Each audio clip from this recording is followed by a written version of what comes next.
Doctor Salim, क्या side effects और कौन सी प्रॉब्लम्स होंगी उस व्यक्ति को जो टीबी का ट्रीटमेंट ले रहा है, और क्या उन्हें मैनेज किया जा सकता है? क्योंकि अक्सर उन्हीं से डर के कि अगर उल्टी आ रही है या भूख नहीं लग रही, खाने का मन नहीं है, लोग दवा छोड़ देते हैं, तो क्या उसका भी कुछ उपाय है? देखिए, जो साधारण टीबी के लिए दवाइयाँ दी जाती हैं, इन दवाइयों से मैं ये कहूँगा कि भाई ये बहुत सेफ दवाइयाँ हैं। इनसे कोई ऐसा विशेष साइड इफ़ेक्ट नहीं होता जिसकी वजह से दवाई बंद करने की आवश्यकता हो। परंतु कई व्यक्तियों में ये चीज़ देखी गई है कि कुछ साइड इफ़ेक्ट्स आते हैं, जैसे कि भाई कोई लिवर की प्रॉब्लम है तो वो लिवर के टेस्ट से पता चल जाती है। अगर मरीज़ कहता है कि मेरे पेट के अंदर जलन हो रही है, जिसको हम एसिडिटी कह देते हैं, तो उसके लिए हम एक कोई अन्य दवाइयाँ दे देते हैं जिसकी वजह से वो एसिडिटी ठीक हो जाए। पर जो भी साइड इफ़ेक्ट इस तरह के होते हैं, मरीज़ को रीअश्योर करने की बहुत एक आवश्यकता रहती है कि भाई ये दवाइयों से कुछ थोड़ा बहुत तो देखिए, कुछ भी आप ऐसी चीज़ खाएंगे तो कुछ परेशानी होगी, इस परेशानी को सहन कीजिएगा, और अगर नहीं सहन कर पाते हैं तो फिर उसका भी हम इलाज करते हैं, पर दवाई नहीं छोड़नी। क्योंकि दवाई जब छोड़ता है इंसान तो उसकी टीबी जो है एक साधारण टीबी से एक ड्रग रेजिस्टेंट टीबी हो जाती है। बाकी जहां तक रही कुछ दवाइयां हैं, जैसे हम स्ट्रेप्टोमाइसिन के इंजेक्शन कहते हैं, उससे कई बार सुनने में थोड़ी कमजोरी आ जाती है, कई बार थोड़े से चक्कर आने शुरू हो जाते हैं। पर अगर आपको कभी भी ऐसा हो तो आप अपने स्वास्थ्य केंद्र के डॉक्टर से सलाह कीजिएगा, वो अपने आप इसका आपको सही उपाय बताएगा और उचित उसका इलाज करेगा। जी, और इस समय हमारे साथ सलीम जी हैं उत्तर प्रदेश से फोन लाइन पर। सलीम जी, स्वागत। क्या जानना चाहते हैं आप? मैडम ऐसा है, मैं करीब 5 साल पहले टीबी का इलाज करवाया हुआ था जी। तो उस पर ये हुआ था कि जैसे फिर उसके लिए 1 साल करवाने के बाद में कोर्स छोड़ दिया, कोई दिक्कत नहीं है। बस थोड़ी सेहत नहीं बनती थी, जैसे लीवर में जो भी परेशानी हो, लेकिन पेट में लोग कुछ दर्द है क्या, डॉक्टर के पास जाओ, कुछ दर्द है क्या, हमने करनी दर्द कुछ नहीं होता, सिर्फ सेहत नहीं बनती है।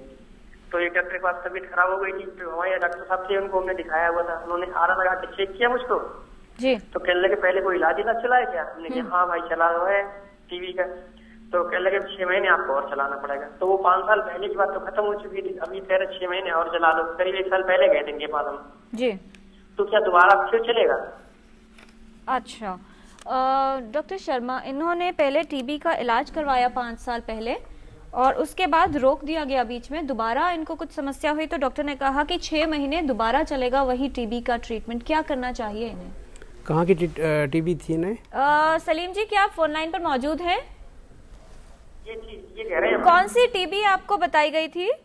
जी ऐसा फेफड़ों में बताई गई थी, फेफड़ों की टीबी में जी। तो मैडम एक चीज और, 1 साल पूरा कर लिया था इलाज, कंटिन्यू कराया है 1 साल कंटिन्यू करवाया है 1 साल और वो तो बात खत्म हो चुकी थी, अब दोबारा कह रहे 5 साल। अच्छा जी। नहीं, अगर तो ये इनको ड्रग सेंसिटिव ट्यूबरकुलोसिस था फिर तो 6 मंथ्स का ट्रीटमेंट है, और आम तौर पे ज़्यादातर लोगों को पेशेंट्स को हम 6 मंथ से ज़्यादा नहीं देते अनलेस वहाँ के डॉक्टर ने कुछ सोचा हो। डॉक्टर शर्मा, इन्होंने 1 साल पूरा ट्रीटमेंट किया और 5 साल हो चुके हैं, तो क्या ऐसा हो सकता है कि रिकरेंस हो गया हो या दोबारा से फ्रेश इन्फेक्शन डेवलप हुआ हो? ये भी हो सकता है कि रिपीटेड रिकरेंसेस हो रहे हैं, पर इस सिचुएशन में मैं ये कहूँगा कि MDR TB रूल आउट कर लिया जाए, कहीं उसके टेस्ट करवा लिया जाए, कहीं MDR TB तो नहीं है। इतनी बार बार एक्चुअली 5 साल का इलाज तो हम ऑर्डिनरी टीबी में नहीं देते हैं, जिस तरह से ये कह रहे हैं। इंटरप्शंस हुई थी तो साइड इफ़ेक्ट्स की वजह से हुई होंगी, उनको भी हम अकाउंट में लेते हैं जब हम ड्यूरेशन की बात करते हैं, टीबी ट्रीटमेंट की ड्यूरेशन की बात होती है। बट इनके केस में कई चीज़ें क्लियर नहीं हैं, तो मैं ये सजेस्ट करूंगा कि MDR TB को भी रूल आउट किया जाए अगर फेफड़ों की टीबी तो ये पूरी जाँच फिर से करवाएं। बहुत ज़रूरत है फिर से जांच करवाने की और ये जानने की कि स्थिति क्या है। और फिलहाल उत्तर प्रदेश से सविता हैं टेलीफोन लाइन पर। सविता जी, आपका स्वागत, पूछें सवाल। हाँ जी, मैं ये जानना चाहती हूँ, जैसे मेरे हस्बैंड को बोन की टीबी डिटेक्ट हुई है। अच्छा, कब? तो उनका इलाज चल रहा है, प्रॉपर इलाज चल रहा है और बहुत अच्छी रिकवरी है। लेकिन अब मेरा क्वेश्चन ये है कि क्या वाइफ को प्रिवेंटिव मेडिकेशन लेना होता है ऐसे केसेस में? अच्छा, और बच्चे किस हद तक वल्नरेबल होते हैं यहाँ पर? जी बिल्कुल, जी बिल्कुल, ये सवाल बहुत स्वाभाविक है। डॉक्टर शर्मा क्या कहना चाहेंगे? नहीं लगती है अनलेस कि उसी पेशेंट को, बोन के टीबी के पेशेंट को पल्मोनरी टीबी है और स्पुटम पॉजिटिव है। यानी आप ये कह रहे हैं कि संक्रमण सिर्फ तब होगा जब फेफड़ों की टीबी होगी, बाकी में नहीं होती। तो इनको और इनके बच्चों को कोई डरने की या चिंता करने की रही बात बच्चे की, एक्चुअली बच्चे को BCG वैक्सीनेशन जरूरी लगी होनी चाहिए। अच्छा, ये बहुत जरूरी बात है। एक और बात जो हम जानना चाहते हैं वो ये, इलाज के लिए जैसे जांच की बात हो रही है, डॉक्टर सरीन कौन से टेस्ट, घूम फिर कर बात ये आती है कि कई तरह के टेस्ट उपलब्ध हैं, कौन से टेस्ट जरूर कराना चाहिए, और कुछ टेस्ट करने पर बहुत जोर दिया जाता है कि ये टेस्ट करा लो, वो टेस्ट करा लो। कौन से टेस्ट, अगर किसी को ये जानना है कि उसे टीबी है, स्टेटस क्या है, कैसे पता चले? देखिए, ऐसा है कि अधिकतर 85% लोगों में जब टीबी होती है तो फेफड़े की टीबी होती है, और इसके लिए सबसे जो अहम लक्षण है वो खांसी है और बलगम है।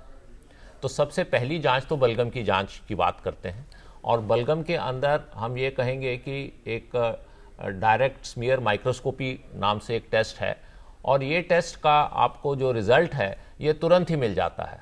आप जाते हैं, 1 घंटे के अंदर ही आपको बता सकते हैं कि आपकी बलगम में ये टीबी के कीटाणु हैं या नहीं है। और अगर ये स्मीयर माइक्रोस्कोपी से नहीं पता चलता है तो इसके लिए कोई और कल्चर की भी एक विशेषता जो है वो है, पर ये हर लेबॉर्ट्री में, पेरिफेरी में, गांव में अवेलेबल नहीं है। ये सिर्फ अस्पतालों में अवेलेबल है और कुछ अस्पतालों में ही अवेलेबल है। तो जब स्मीयर नेगेटिव होता है और उसको टीबी के लक्षण होते हैं तो हमारा प्रोग्राम और टेक्निकल चीज़ें यही कहती हैं कि इसका एक चेस्ट एक्सरे करवाया जाए जी। तो बलगम की जांच और चेस्ट एक्सरे से हमको अनुमान लग जाता है कि भाई मरीज को टीबी है या नहीं है। और अभी जैसे कि हमारे एक यहाँ से कॉलर ने बताया था जीन एक्सपर्ट टेस्ट के बारे में, तो ये एक नए अब टेस्ट आ रहे हैं, मॉलिकुलर टेस्ट इनको कहते हैं। जीन एक्सपर्ट उनमें से एक है, LPA है, लाइन प्रोब ऐसे है। ये नए टेस्ट हैं जिनकी वजह से हमको मैं यही कहूँगा कि भी थोड़ा शीघ्र पता चल जाता है कि बीमारी है या नहीं है, बहुत ज़्यादा इंतज़ार नहीं करना जी। और एक ईमेल है हमारे एक दर्शक का, परवीन चोपड़ा का।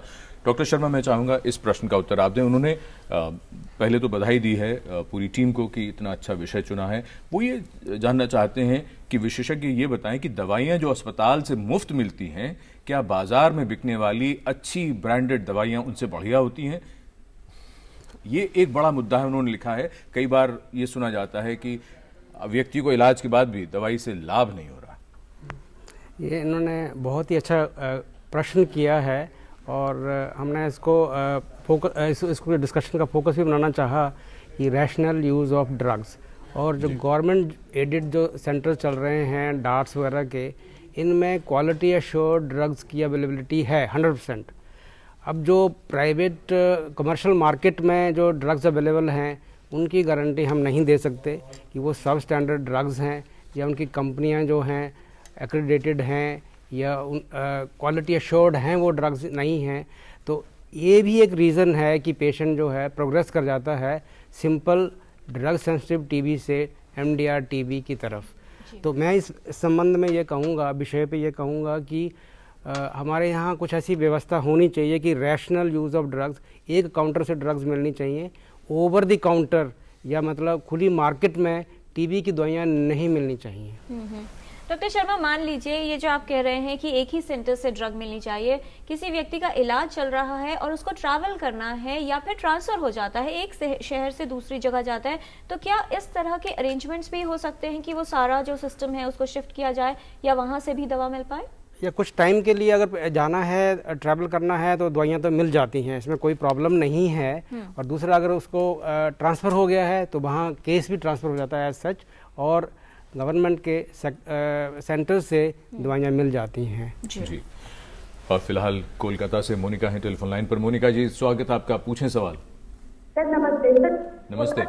हुआ था और डॉक्टर ने चेकअप किया, फिर डॉक्टर ने बोला मैं ठीक हो गई हूँ, आज भी मुझे बहुत टेक्निक होता है, तो क्या ये टीबी अभी तक है, और इसमें मुझे क्या स्टेप्स लेने चाहिए, इसके क्या प्रिकॉशंस लेने चाहिए? जी, आपको बोन टीबी हुई थी आपने बताया?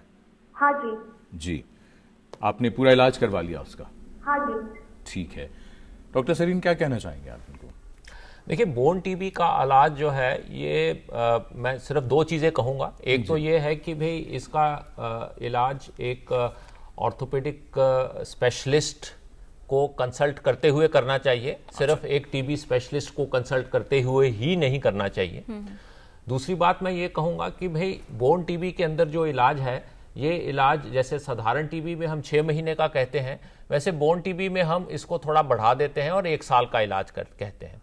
और इसके साथ साथ दवाइयों के साथ साथ अगर कोई और भी चीज़ करने की डॉक्टर सलाह देते हैं, जैसे कि भाई रेस्ट करनी है, कई बार बोन टीबी में वो कहते हैं बेल्ट बांध लो, कई बार वो ये सलाह देते हैं कि भी कोई वेट्स अटैच कर लो, तो वो भी आपको ऑर्थोपेडिक सर्जन की कंसल्टेशन से ही करनी चाहिए। और इलाज जो बंद करना है, ये डॉक्टर की सलाह से ही प्लीज़ बंद कीजिएगा, क्योंकि नहीं तो ये बीमारी जो है, जो आज की डेट में फुली क्योरेबल है, ये एक इनक्योरेबल बीमारी बन जाती है।